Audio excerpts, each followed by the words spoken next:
Film के शुरू होते ही हम एक फार्मर को देखते हैं जो रात में अपनी फील्ड्स के पास रिलैक्स कर रहा था। अचानक ही उसे करीब से अजीबोगरीब आवाजें आने लगी। उसने नोटिस किया कि उसका डॉग भी उसके पास नहीं था। वो चेक करने के लिए आगे गया तो उसने देखा कि कोई अजीब सी चीज उसके डॉग को खा रही थी। वो डर गया क्योंकि इतना बड़ा जानवर उसने पहले कभी नहीं देखा था। जानवर को डराने के लिए वो जोर जोर से चिल्लाने लगा, लेकिन इससे जानवर भागने के बजाय जानवर को गुस्सा आ गया और उसने जोर से पाँव मारकर यहाँ खड़ी हुई सारी फेंस तोड़ दी। जो फेंस उस आदमी के पाँव पे लिपट गई और टांग में खुबने की वजह से उस आदमी को बहुत ज्यादा दर्द होने लगा। बहुत मुश्किल से वो अपने आप को इस फेंस से आजाद करता है और आहिस्ता आहिस्ता आगे बढ़ने की कोशिश करता है। इससे पहले कि वो यहाँ से बचकर निकल पाता, उसे अपने पीछे किसी की आहट हुई। डरते हुए उसने पीछे मुड़कर देखा तो वो खौफनाक सा जानवर अपने खून से सने हुए मुंह के साथ उसे देख रहा था। वो फार्मर डर गया और वो जानवर उसे खींचते हुए अंधेरे में ले गया और बाद में उसे मार डाला। अब सीन कट होकर हमें एक कपल को दिखाया जाता है जो जंगल में कैंपिंग के लिए आया हुआ था। लड़का जब कुछ करने के लिए कैंप से बाहर निकलता है तो कुछ ही देर बाद उसकी वाइफ को लड़के की चीखने चिल्लाने की आवाज़ें सुनाई देती है।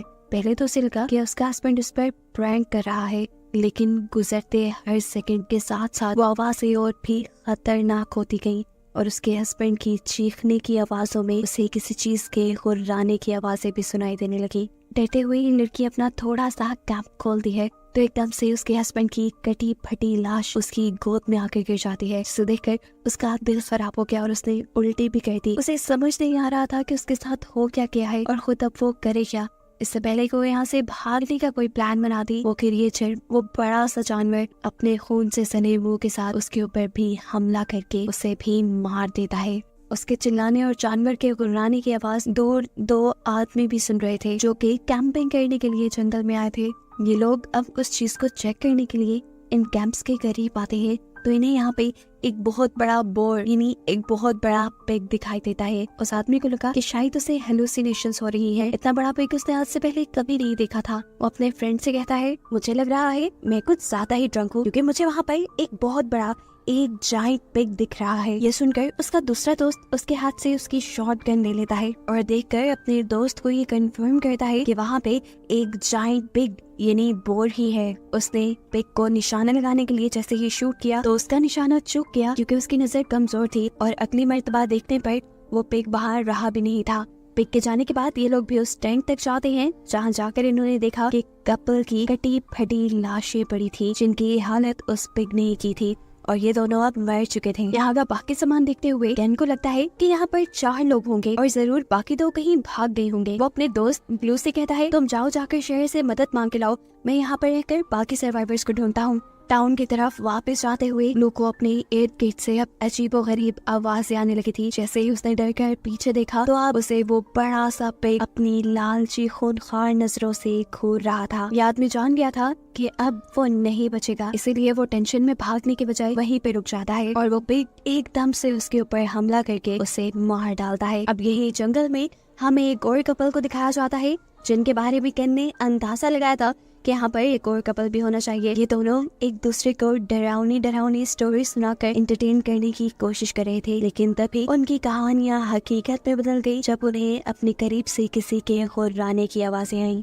हस्बैंड जब चेक करने के लिए कुछ आगे गया तब तो उसे कुछ नजर नहीं आया, लेकिन जैसे ही वो पीछे मुड़ा तो उसने देखा कि एक बहुत बड़ी सी क्रिएचर ने यानी उसी पिग ने उसकी वाइफ के ऊपर हमला कर दिया था। अब पिग उस लड़की के ऊपर हमला करने के बाद अपने बड़े से दांत उस लड़की की बैक में स्टैब करते हुए उसे हवा में उठा लेता है और ये सीन इतना ज्यादा क्रीपी था कि देखने वाला उसका हस्बैंड भी डर गया। देखने को मिला कि वो ठीक तरह से चल नहीं सकता था, लेकिन फिर भी उसने यहाँ से भागने की कोशिश की, लेकिन उसकी कोशिश नाकाम हो गई क्योंकि वो पिग एकदम से उसके मुंह के ऊपर भी हमला करके उसकी गर्दन को उसकी बॉडी से अलग कर देता है और ऐसे ये कपल भी मारा जाता है। केन जो कि इसी कपल को ढूंढते हुए यहाँ तक पहुँच गया था, उसने जब आकर देखा कि वो दोनों भी मर चुके हैं तो उसे बहुत अफसोस हुआ क्योंकि उसे उम्मीद थी वो एक और कपल की तो जान बचा ही लेगा। इस सब के दौरान अब केन के सामने भी वो बड़ा सा पिग आ जाता है। उसके मुंह से खून टपक रहा था जो उन्हीं लोगों का था जिनको इस पिग ने मारा था। इससे पहले कि वो केन को भी मार देता, केन उसे अपनी छुरी दिखाता है और सीन यहीं से कट होकर हमें अगली सुबह का सीन दिखाया जाता है जहाँ एक आदमी अपनी वैन लेकर इसी जंगल की तरफ बढ़ रहा है। चलते हुए अचानक उसकी गाड़ी वही पिग अपने दांतों से उठाकर फ्लिप कर देता है और ऐसे उसका बहुत बुरा एक्सीडेंट हुआ।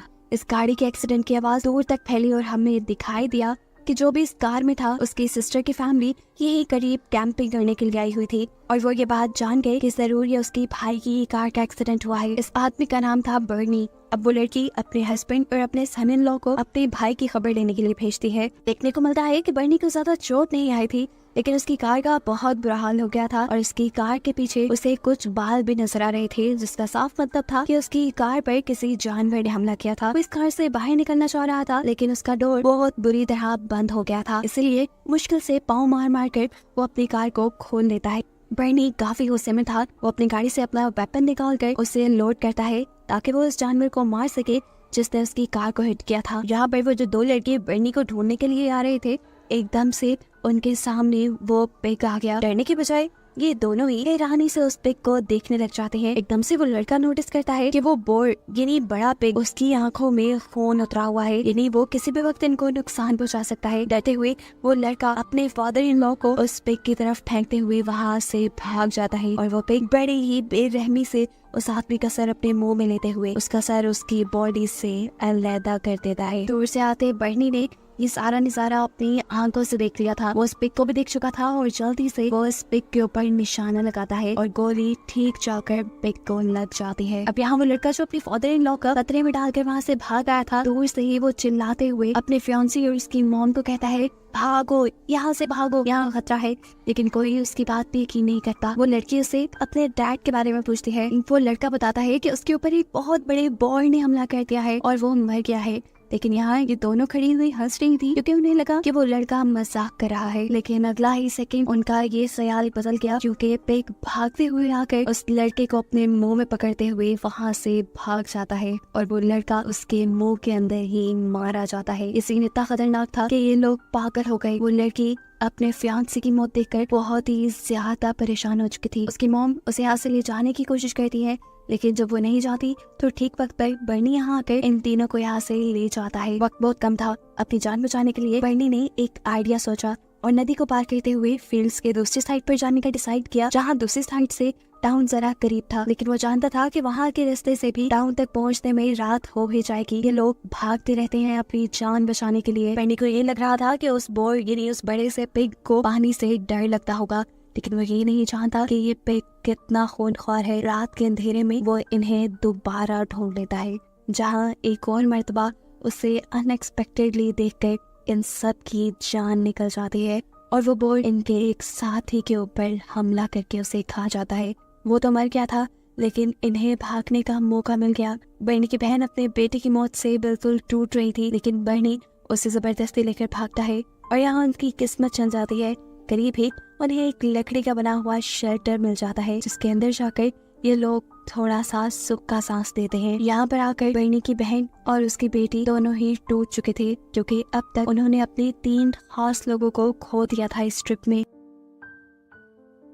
बर्नी जब अपनी बहन को सहारा देने के लिए करीब आता है तो उसकी बहन उल्टा उसे ही ब्लेम करने लगी कि ये सब तुम्हारी वजह से हुआ है। तुम इतनी बॉडी बनाने के बावजूद भी अपने भांजे को नहीं बचा पाए, तुम कायर हो। फिर ये रोना धोना कुछ देर तक से चला, लेकिन फिर पूरे दिन की थकान ने इन्हें सुला ही दिया। कुछ देर बाद दोबारा इनकी आंख खुल गई क्योंकि ठंड बहुत ज्यादा बढ़ गई थी। बर्नी उनको सुकून देने के लिए बाहर से कुछ लकड़ियां लाने का डिसाइड करता है, जिसे लोग जलाकर यहाँ का टेम्परेचर थोड़ा बेहतर कर सकते थे। लेकिन जैसे ही बर्नी ने दरवाजा खोला तो वो बोर जो शायद इसी इंतजार में था कि कब बर्नी दरवाजा खोले और वो अंदर आए। वो बोर एकदम से पूरा दरवाजा तोड़ते हुए इनके कैबिन के अंदर आ जाता है। लेकिन इस मर्तबा बर्नी पहले से ही इस बोर के ऊपर काफी गुस्से में था। उसे काफी गिल्ट था क्योंकि उसके होते हुए उसके भांजे की मौत हो गई थी। वो ये सारा गुस्सा इस बोर के ऊपर निकालता है और बहादुरी से अपना चाकू निकालते हुए कई मर्तबा उस बोर की गर्दन में स्टैब कर देता है। लेकिन इस हमले से बोर को ज्यादा खास कुछ हुआ नहीं। इस वक्त पर बर्नी की बहन और उसकी बेटी भी निकल कर बर्नी के पीछे आ गई।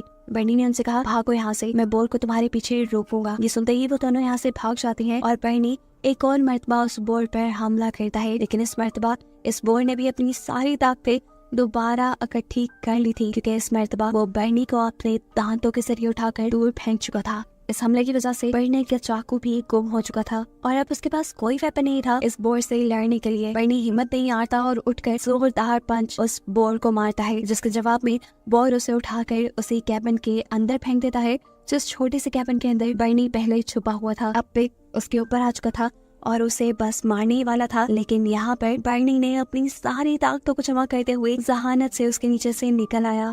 वो इस कैबिन में रखी हुई हर ऊटपटांग चीज को बोर को मारते हुए उससे अपनी जान छुड़वाने की कोशिश करता है, जो उसके हमले थोड़े से उस पर असर भी करते हैं और बोर कैबिन से बाहर निकल आता है। अब बर्नी इस बोर का किस्सा तमाम करना चाहता था, इसलिए वो यहाँ पर एक लोहे की चीज उठाता है और जैसे ही बोर को मारने के लिए आगे बढ़ता है तो बदकिस्मती उसकी कि उसका पाँव स्लिप हो गया और वो ठीक जाकर गिरा उसी पिग के नीचे। अब पिग उसे कहाँ छोड़ने वाला था, वो अपना क्लॉ यानी अपना पाँव बर्नी के ऊपर रखकर उसे बुरी तरह जख्मी कर देता है। उसके बाद उसने बर्नी के साथ क्या किया ये नहीं दिखाया जाता, लेकिन सीन कट होकर हमें दिखाया जाता है कि बर्नी की सिस्टर और उसकी बेटी बहुत ज्यादा डरे हुए थे। भूख और सर्दी से बुरा हाल था उनका। ये लोग फैसला करते हैं कि अब ये लोग आग जलाएंगे, क्योंकि अगर ये मॉन्स्टर से बच गए तो ये सर्दी उन्हें मार देगी। आग तो ये लोग जला लेते हैं, लेकिन कुछ ही देर बाद वो मॉन्स्टर भी इनके सामने आ जाता है, जिसको आग ने ये ट्रक किया था। ये लोग डर गए, इन्हें समझ भी नहीं आ रही थी कि मॉन्स्टर से बचने के लिए क्या करें। ये लोग अपने हाथ में पकड़ी हुई छोटी छोटी सी मशाल से ही उस मॉन्स्टर को डराने की कोशिश करते हैं, लेकिन इन सब का उसके ऊपर कोई फायदा नहीं होता और वो यहाँ पर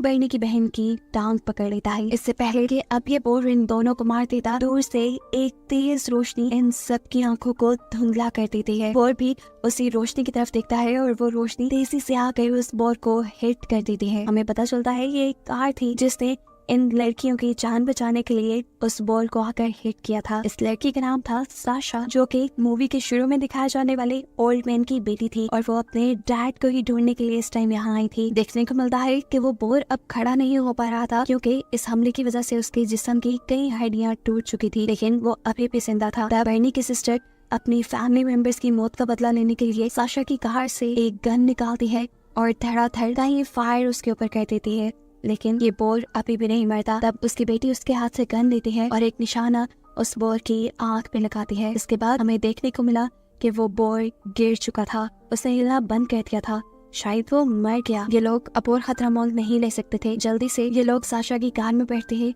और इस जगह से बाहर निकलने की कोशिश में लग जाते हैं। रास्ते में इन्हें बर्नी में दिख जाता है, जिसके बारे में सबको लग रहा था कि वो मर गया होगा, लेकिन वो बहुत ज्यादा जख्मी था। ये लोग यहाँ से बाहर निकल जाते हैं ये सोचते हुए कि इन्होंने उस बोर को मार दिया और अब खतरा टल गया, लेकिन ऐसा नहीं था, क्योंकि दो जिंदा बोर अभी भी इनको जंगल से जाता हुआ देख रहे थे। और आगे इनके साथ क्या होने वाला था, इसी मिस्ट्री के साथ ये मूवी यहीं पर एंड हो जाती है।